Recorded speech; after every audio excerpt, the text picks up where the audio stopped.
That's metal. All right, so today we're going to go through the LS for our new CJ7 build.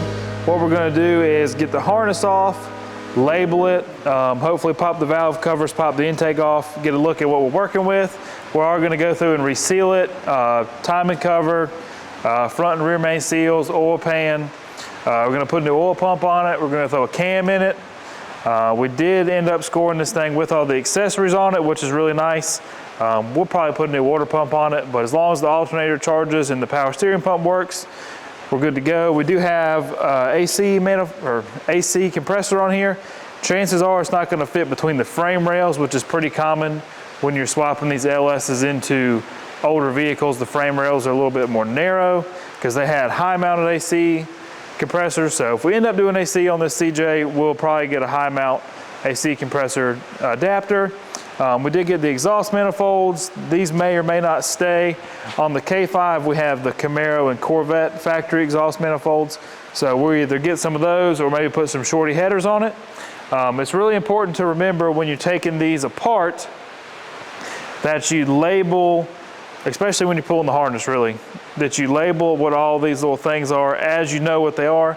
We're gonna go through the harness and cut it down like we did in my K5 to just what we need and the 3 wires to run. We'll send the computer off, get the vats taken off. Once we put the cam in it, get it all in the Jeep, get the Jeep put together, we'll probably throw it on the trailer and take it up to the dyno and get it tuned. Minimum, we're just gonna take it up there and let them tune the computer so it'll run with that camshaft in it. We may or may not run it on the dyno. We're looking at the LS series or LS cams from Summit Racing. They've got a truck one, which is gonna work really good for this. It's not like they have a towing one, but the one we're gonna get is not the tow one. It's like the stage 1.5, so you don't have to change springs, lifters, rods, rocker arms, any of that sort of stuff. But it'll give it a good amount of power. I think I looked at one review and the guy said on the dyno he was making 313 at the tires, which is really good for, you know, a Jeep, considering they probably have like what 150 horsepower when they're new. We are going to do an MV4500, but stay tuned. We'll go through here, peel this off. Of course, we have our handy dandy little organizer tray. You don't ever want to take a motor apart without some little boxes or a little tray or something to put all of the nuts and bolts in, because you don't want to have nuts and bolts left over. We are Barnyard Buildz, but we like all the nuts and bolts to go back on the motor where they're supposed to.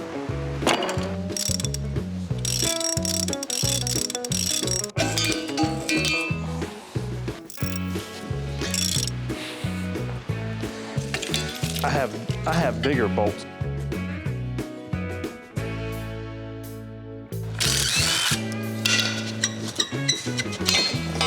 I'm here to tell you that this flywheel weighs about 1/3 of that Cummins flywheel. That's really... Okay, that doesn't need to be doing that. I need to look and see if you have it. Got it?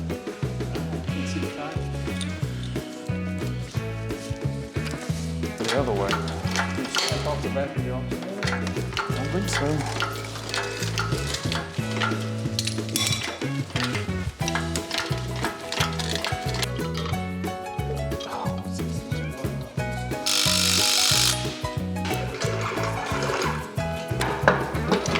Oh, that works.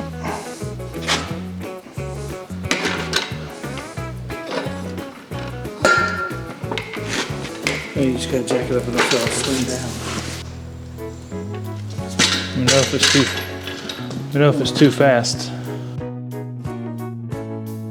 All right, so what we're doing now is we've got the motor on the stand. We're just going around with some blue painter's tape and labeling everything as we disconnect it. That way when we go through the harness, we'll know what it was, and that'll make it easier to delete along with going through the pinouts and punching the pins. Once we do it, we'll go back and put some new Loom on it. We're probably gonna do that kind of Chinese finger trap looking stuff that goes on here. It's a lot slimmer and looks a little bit clean, a little more modern, and it's a little more or less susceptible to heat like this older plastic stuff is. So we're just gonna keep taking it apart here and labeling everything, and then hopefully in a little bit we'll get the harness off, pop the intake and the valley cover, and see what we're working with as far as how clean the motor is. Perfect. One of them just pulled out already.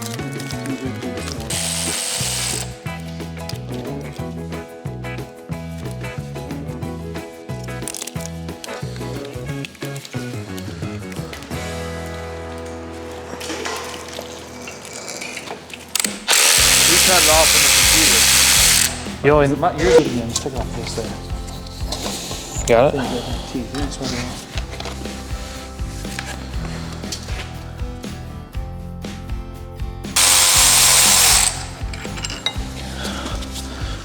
Right here.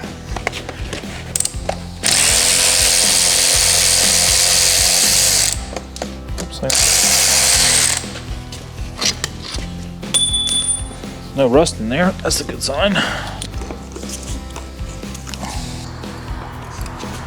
All right, so we've got the harness stripped down. We've got it fully labeled and ready to get torn down. You can see we've got a little bit of crud pretty much everywhere on the motor. We've got the whole drive off.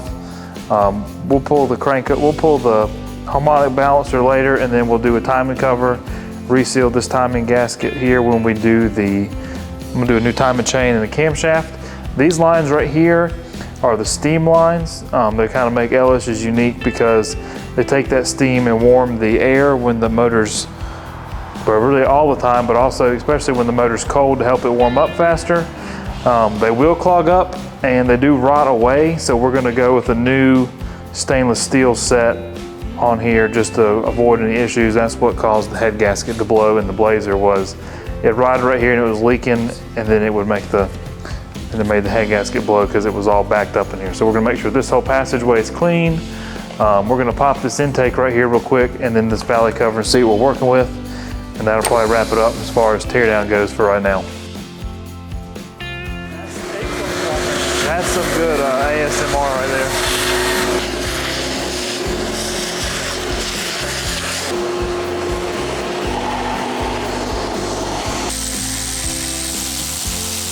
We're gonna put these we're gonna tape it back.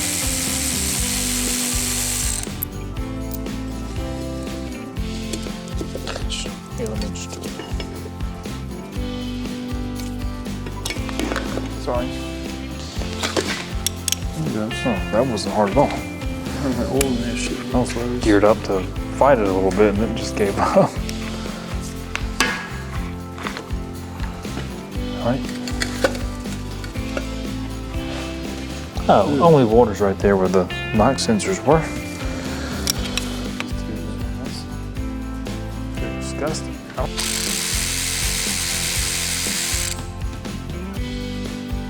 Oh, not terrible in there. A little sludgy right there. He didn't believe in oil changes.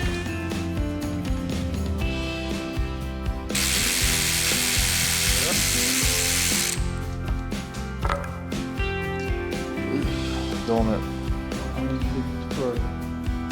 How fast you went?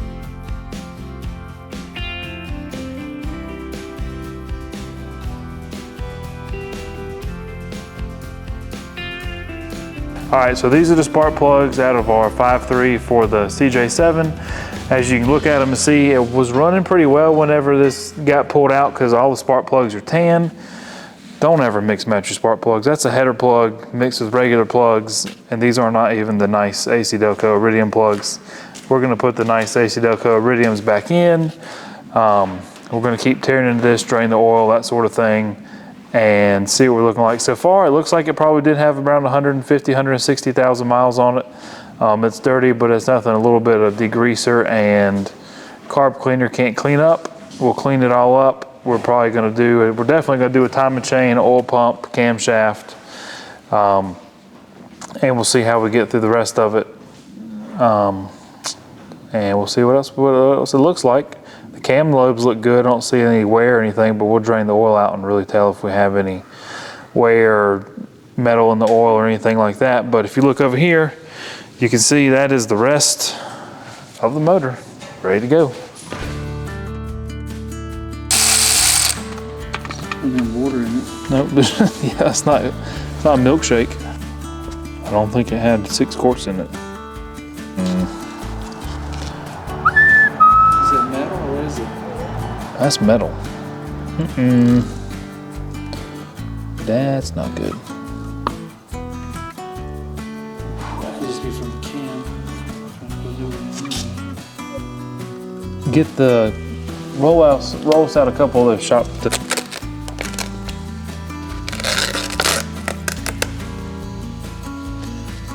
Where'd all the metal go that was I think just it in there? Bubbles, it all disappeared.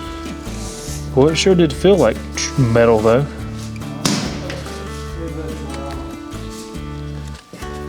No, you're right, it's bubbles.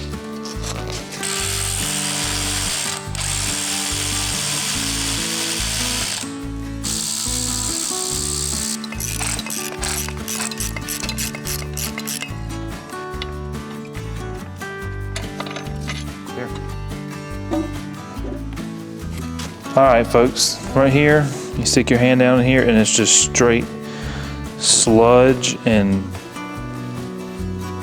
hard, crusty grease. That is why oil changes are important. Is it any metal in there or is it just gunk? It's just dirt There's a and magnet, see? it's just dirt and charred up grossness.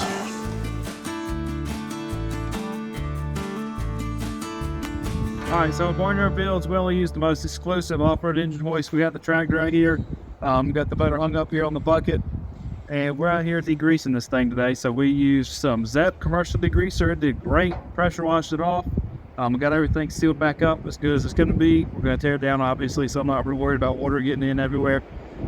Then we hit it with some of the gunk stuff. The gunk stuff, okay, it smells a lot like red cherry diesel fuel. So I would just use that if you're going to use the gunk stuff. Zaps work pretty good, so we've got it soaking again. We're going to spray it off, put it back on the hoist, and then we'll tear it down to the head, take the heads off, get everything taken apart, and start putting it back together here.